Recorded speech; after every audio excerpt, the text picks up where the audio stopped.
composition particulière. Alors vous avez aussi les bijoux de ma chère sœur, hein, voilà, qui sont présentés ici, quelques bijoux. Sachant qu'on a peu de bijoux de la famille. Pourquoi, à votre avis? Par exemple, on a peu de bijoux de Thérèse. Vous avez vendu peut-être Hein? Vendu. Alors elle est vendue même pas, donnée. Hein, par exemple, Thérèse, lorsqu'elle va à Montmartre, à Paris, hein, donne ses bijoux. Et si vous allez à Montmartre, si vous voyez l'ostensoir de Montmartre, vous pouvez vous dire que, dans cet ostensoir, il y a des bijoux de Thérèse, puisque elle les a donnés pour l'ostensoir de Montmartre. Alors dans cette vitrine, vous avez aussi les livres que Louis lisait à ses filles le soir, hein, l'année liturgique de Don Guéranger.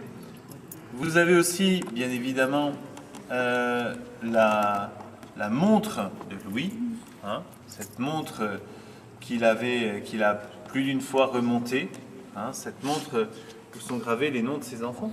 Et puis, vous avez pour moi un objet qui est assez touchant. C'est ce petit porte-monnaie dans lequel il y a une petite pièce d'argent, une pièce de 5 francs.